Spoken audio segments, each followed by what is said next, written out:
నమస్తే. మొత్తానికి ఆంధ్రప్రదేశ్ ప్రభుత్వం నడుం బిగించింది. దేనికోసం? మెడికల్ కాలేజీల ప్రైవేటీకరణ కోసం. దానికి సంబంధించి 9వ తేదీ జీవో ఇచ్చింది. ఈరోజేమో టెండర్ నోటిఫికేషన్ ఇచ్చింది. Andhra Pradesh medical services and infrastructure development corporation, Andhra Pradesh వైద్య సేవలు మౌలిక సదుపాయాల అభివృద్ధి సంస్థ ఒక ఇంత చిన్న టెండర్ ఇచ్చిందనమాట. కొన్ని పత్రికలు మళ్ళీ ఏరే చెప్పక్కర్లేదు, ఇచ్చింది. అమరావతి రీజియన్ ఆంధ్రప్రదేశ్. ఈమెయిల్ కూడా పెట్టారండి వాళ్ళు, ce.aphmhidc@gmail.com. మరేంటో దానికి గవర్నమెంట్కి సంబంధించిన మెయిల్ కాకుండా ఇది పెట్టుకున్నారు. టెండర్ ప్రకటన నెంబర్ 5/APMSIDC/technical/2025-26 తేదీ 16/9/2025. అది అంటే మన ఇచ్చుంటారు, వీళ్ళు వాళ్ళు వేశారు. ఆంధ్రప్రదేశ్ రాష్ట్రంలోని కర్నూలు జిల్లాలో గల ఆదోని, ప్రకాశం జిల్లాలో గల మార్కాపూర్, అన్నమయ్య జిల్లాలో గల మదనపల్లి, వైఎస్ఆర్ కడప జిల్లాలో గల పులివెందుల వద్ద ఫేజ్ 1 కింద పబ్లిక్ ప్రైవేట్ పార్ట్నర్షిప్ DBFOT విధానంలో మెడికల్ కాలేజీ వితిన్ బ్రాకెట్స్లో ఏం రాశారు, 150 అండర్ గ్రాడ్యుయేట్, అలాగే 24 పీజీ సీట్లు అన్నమాట. మరి కాలేజీ ఒక్కొక్క కాలేజీకి అంతనో లేకపోతే మొత్తంగానో, అది బహుశా డీటెయిల్డ్ టెండర్ నోటిఫికేషన్లో అది మనకు తెలుస్తుంది. మరియు ఇంకా వాళ్ళు ఏం రాశారు ఆ ప్రకటనలో ఉన్న, మరియు ఇది 625 పడకల ఆసుపత్రిల అభివృద్ధి ప్రాజెక్టుల కొరకు ఈ ప్రొక్యూర్మెంట్ ప్లాట్ఫామ్ ద్వారా టెండర్ కోరుతున్నాము. ఇతర వివరాలకు వెబ్సైట్లోకి వెళ్ళమన్నారు. మనం అనుకున్నదే apmsidc.ap.nic.in చూడవచ్చును. మేనేజింగ్ డైరెక్టర్ గారు ఇష్యూ చేశారు. అసెంబ్లీ సమావేశాలు ఇవాళ ప్రారంభమైనాయి, వర్షాకాల అసెంబ్లీ సమావేశాలు. సరే, దీన్ని అడిగేవాళ్ళ అసెంబ్లీ సమావేశాల్లో అక్కడికి ఎవరు లేరు. టీడీపీ ఏమంటుంది, ప్రతిపక్ష పాత్ర కూడా మేమే పోషిస్తామని. మరి ప్రతిపక్ష పాత్ర పోషిస్తామని చెప్పిన జనసేన ఏం మాట్లాడలేదు దీని మీద ఇంతవరకు. మెడికల్ కాలేజీకి సంబంధించి టీడీపీ అలాగూ మాట్లాడదు, ఎందుకంటే వాళ్ళ మానసపుత్రిక కాబట్టి ప్రైవేటు పరం చేయటం అనేది వాళ్ళ విధి విధానాల్లో ఒక కర్తవ్యంగా, ఒక భాగంగా అకుంఠిత దీక్షతో ప్రైవేటు పరానికి వాళ్ళు కట్టుబడి ఉన్నారు కాబట్టి టీడీపీ ఏం మాట్లాడకపోవచ్చు.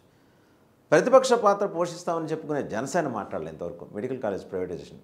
And in fact professor DAR Subrahmanyam, ఆయన జనచైతన్య వేదిక తరఫున మాట్లాడుతూ ఉంటారు. వారు చెప్పారు, ఇది కేంద్ర ప్రభుత్వ విధానాన్ని కాంట్రడిక్ట్ చేయటమే అని. కేంద్ర ప్రభుత్వం తీసుకున్న నిర్ణయాన్ని కాంట్రడిక్ట్ చేయటమే ప్రైవేటైజేషన్ కోసం. 4,950 కోట్ల రూపాయలు మన దగ్గర లేవన్నమాట. ఇది మనం అర్థం చేసుకోవాల్సిన విషయం. అందువల్ల ప్రైవేటైజ్ చేసేస్తాం. దానికోసం జీవో ఇచ్చారు, నోటిఫికేషన్ ఇచ్చారు. మరి ఏమన్నా అఖిలపక్షం పిలిచి మాట్లాడారంటే లేదు. మరి ఎవరికి కట్టబెట్టాలనుకుంటున్నారు? సరే, టెండర్లో మనకి తెలిసింది ఆ ప్రక్రియలు ఎట్లా నడుస్తాయి ఏంటనేది. సో ఏ ప్రైవేట్ పార్ట్నర్స్, ప్లేయర్స్ ఇక్కడ రంగంలోకి దిగబోతున్నారు? ఇదో పెద్ద ప్రశ్న. అసెంబ్లీ సమావేశాల మొదటి రోజే ఈ ప్రకటన వచ్చేలా చూసుకోవడం అనేది సహజంగానే మరి ప్రతిపక్ష హోదా లేని ప్రతిపక్షమైన వైఎస్ఆర్సీపీకి ఇబ్బంది కలిగించే అంశం. ఎందుకంటే వాళ్ళు 19వ తారీఖు చలో మెడికల్ కాలేజ్ ప్రోగ్రాం పెట్టుకున్నారు. ఓ పక్క జగన్మోహన్ రెడ్డి గారు అంటే ఈ కార్యక్రమాలన్నీ అయిపోయిన తర్వాత యూత్ వింగ్, స్టూడెంట్ వింగ్ కలిసి ప్రతి మెడికల్ కాలేజ్ దగ్గరికి వెళ్ళి సెన్సిటైజ్ చేయడం. 10 మెడికల్ కాలేజ్, మొత్తం 17లో 5 ఆపరేషన్లో ఉన్నాయి ఆల్రెడీ. ఒక 10 ప్రైవేట్ పరం చేయాలని, పీపీపీ కింద ప్రైవేట్ పరం చేయాలని ప్రభుత్వం సంకల్పించింది. అకుంఠిత దీక్షతో ముందుకెళ్తుంది. సో ఆ 10 కాలేజీల దగ్గర ప్రస్తుతం YSRCP youth wing, students wing వీళ్ళు వెళ్తారు. ఫేజ్డ్ మేనర్లో జిల్లా నాయకత్వాలు వెళ్తాయి. ఆ తర్వాత అగ్రనాయకత్వం రంగంలోకి దిగుతుంది. 4th ఫేజ్లో జగన్మోహన్ రెడ్డి గారు నేరుగా ఈ అంశాన్ని తీసుకెళ్లి ఢిల్లీలో అక్కడ మేధావుల ఫోరం ముందు దీన్ని చర్చ పెట్టబోతున్నారు. మోస్ట్ లైక్లీ దానికోసం ఎక్కడ పెడితే బాగుంటుందనే సంబంధించిన కసరత్తు మొదలవుతుంది. అన్ని పార్టీలకు సంబంధించిన నాయకులు కూడా పిలవబోతున్నారు. ఇది రాజకీయపరమైన అంశం కాదు. ఇది పేద ప్రజలు, మధ్యతరగతి ప్రజలు, విసర్జిత సామాజిక వర్గాలకు చెందిన పిల్లలు, మెడికల్ ఎడ్యుకేషన్ అభ్యసించాలని భావిస్తున్న స్టూడెంట్స్ వాళ్ళ భవిష్యత్తుకు సంబంధించిన నిర్ణయం కాబట్టి దీన్ని చాలా ప్రతిష్టాత్మకంగా వైఎస్ఆర్సీపీ తీసుకుంది. వైఎస్ఆర్సీపీ ఎంత ప్రతిష్టాత్మకంగా తీసుకుందో కూటమి ప్రభుత్వం కూడా అంతే ప్రతిష్టాత్మకంగా తీసుకుంది టెండర్ ప్రకటన ఇవ్వడం ద్వారా. ఈ టెండర్ ప్రకటనలో ముఖ్య అంశాలు ముందర 4 కాలేజీలకు సంబంధించి ఇచ్చారు. సో మిగిలిన కూడా తర్వాత నిదానంగా ఇస్తారేమో. ఫేజ్ 1 మనం ఊహించిందే APMSIDC, AP medical services infrastructure development corporation ఇచ్చింది. ఈ 4 కాలేజీలు అందులో కవింపు చర్య అని వైఎస్ఆర్సీపీ అనుకుంటుంది. వైఎస్ఆర్సీపీ అంటే వైఎస్ఆర్ జిల్లా పులివెందుల్లో ఇది కూడా కవింపు చర్య ఉంది. అన్ని కాలేజీలు ఎలాగో వాళ్ళు అనుకున్న 10 ప్రైవేట్ పరం చేయాలనుకుంటున్నారు, వాళ్ళు చేస్తారు. మరి కూటమి పక్షం 124 మందితో అంత బలంగా ఉన్నప్పుడు 11 మంది ఎమ్మెల్యేలు ఉన్న వైఎస్ఆర్సీపీ ఏ రకంగా పోరాడుతుంది? ఇప్పుడు స్టూడెంట్స్ కానీ, యూత్ కానీ అందరూ పిల్లల తల్లిదండ్రులు కానీ అందరూ ఆలోచిస్తున్నారు. బట్ పోరాడుతుంది. ఎలా పోరాడుతుందనే దానికి సంబంధించి ఫేజ్డ్ మేనర్లో జరిగే ఆందోళన కార్యక్రమాలు, అంటే సెన్సిటైజేషన్. ఇదొక ఆందోళన అంటే ఏదో ఉత్తిన రోడ్డు మీదకి వచ్చేసి ప్రొటెస్ట్ చేసి కాసేపు నినాదాలు ఇచ్చి వెళ్ళటం కాదు. సెన్సిటైజేషన్ ప్రోగ్రామ్, కేంద్ర ప్రభుత్వాన్ని సవ్య దిశలో కదిలించటం. ఈ మధ్యకాలంలో అటు నరేంద్ర మోడీ గారు, అమిత్ షా గారు మరి కూటమి, రాష్ట్రంలో ఉన్న కూటమి పెద్దలకు తేల్చి చెప్పాడు, జగన్మోహన్ రెడ్డి జోలికి మేమైతే వెళ్ళాం, మీరు వెళ్ళదలుచుకుంటే లోకల్గా మీరు ఏం చేసుకుంటారో చేసుకోండి అని. సో ఈ కొంచెం కూటమి సర్కార్ని ఇబ్బంది పెట్టే విధంగా ఉన్నాయన్నమాట. ఇవి ఢిల్లీ నుంచి అందుతున్న ఇండికేషన్స్. సో ఓవరాల్గా ఏంటి, ఒక క్లమ్సీ పొలిటికల్ అట్మాస్ఫియర్ అయితే ఆంధ్రప్రదేశ్లో ప్రివేల్ అయింది. ఈ వర్షాకాల సమావేశాల్లో మెడికల్ కాలేజీల అంశాన్ని తెర మీదకు తీసుకొచ్చి ఆందోళనని ఉధృతం చేద్దామని, సెన్సిటైజేషన్ చేతనా కార్యక్రమాన్ని ఉధృతం చేద్దామని వైఎస్ఆర్సీపీ భావిస్తూ ఉండగానే ఈ టెండర్ నోటిఫికేషన్ రిలీజ్ అయింది. What does it indicate?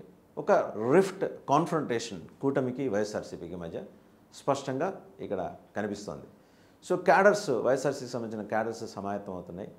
16 నెలలు అయిపోయింది, ఇంకో 4 నెలలు పోతే, ఇంకొక 8 నెలలు పోతే ఊహించుకోండి 2 ఏళ్ళు అయిపోతుంది. 2 ఏళ్ల తర్వాత ఓరియంటేషన్ అంతా డిఫరెంట్గా ఉంటుంది. బట్ ఈ ప్రక్రియ ఈ లోపల అయిపోతే, ఈ జగన్మోహన్ రెడ్డి గారు ఏమన్నారు, మేము అధికారంలోకి వచ్చిన తర్వాత రద్దు చేస్తామని. ఆరోగ్య శాఖ మంత్రి, గౌరవ బీజేపీ సీనియర్ నాయకులు సత్యకుమార్ యాదవ్ గారు ఏమన్నారు, మీరే కాదు మీ తాతగారు కూడా ఏం చేయలేరు. వాళ్ళ తాతగారు ఎలాగో చేయలేరు, ఆయన లేరు కాబట్టి. బట్ ఏంటంటే డెమోక్రటిక్ ప్రాసెస్లో అండి, ఒకవేళ ఒక ప్రభుత్వం తప్పుడు నిర్ణయం తీసుకుని ప్రజాభిష్టానికి వ్యతిరేకంగా వెళ్తే ఆ నిర్ణయాన్ని సవాల్ చేస్తూ తర్వాత వచ్చిన ప్రభుత్వాలు సుప్రీంకోర్టుకి వెళ్ళి వాటిని రద్దు చేయించిన సంగతి మనకు తెలిసిందే. ఇవాళ ఏం కొత్త కాదు. సత్యకుమార్ గారు కూడా కొత్త కాదు ఆ విషయం. బట్ ఏ ఒత్తిళ్లు పనిచేసి మంత్రి గారు ఆ విధంగా స్వతసిద్ధంగా, ఆయన స్వభావం అది కాదు, మరి బలవంతపు ఒత్తిడి మీద వాళ్ళ పార్టీ విధానానికి వ్యతిరేకంగా మాట్లాడాల్సి వచ్చింది. Somehow it is quite interesting. Satyakumar Yadav గారు మరి దీనికి సంబంధించి పార్టీతో ఏం మాట్లాడారనేది త్వరలో వారే వెల్లడిస్తారు. ఎందుకంటే బీజేపీలో దాపరికాలు ఉండవు. ఏమన్నా మొహమాటలు లేకుండా, తప్పైనా ఒప్పైనా మొహమాటలు లేకుండా చెప్పేస్తారు వాళ్ళ సీనియర్ నాయకులు కానీ, లేకపోతే రాష్ట్ర స్థాయి నాయకులు కానీ. But whereas dearth of funds అనేది తెర మీదకి రాష్ట్ర ప్రభుత్వం తీసుకొస్తున్న సందర్భంలో, అంటే నిధుల కొరత అనేది రాష్ట్ర ప్రభుత్వం తెర మీదకి తీసుకొస్తున్న తరుణంలో, ఇవాళ కేంద్ర ప్రభుత్వం దగ్గరికి వెళ్ళి లాబీ చేసుకోవడానికి బీజేపీకి బలమైన ఫోర్స్ ఇక్కడ ఉంది. పెద్దలు ఉన్నారు.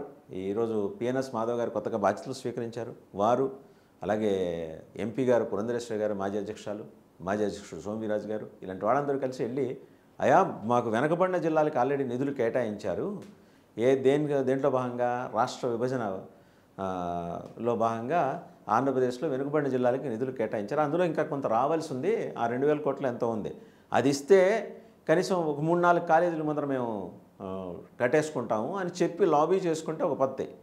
బట్ అదేది చేయట్లా. బీజేపీ ఎందుకు చేయట్లేదు, రాష్ట్ర బీజేపీ అర్థం కావట్లా.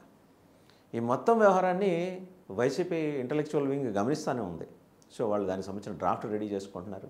ఈ టెండర్ ప్రక్రియని ఎలా ఆపాలి, ఒకవేళ కొనసాగిస్తే దాని మీద ఎలాంటి సెన్సిటైజేషన్ ప్రోగ్రామ్స్ జనంలోకి తీసుకెళ్ళాలి అనే దానికి సంబంధించి నిర్దిష్టమైన కార్యాచరణ ప్రణాళిక అయితే వైసీపీ త్వరలో రూపొందించబోతోంది.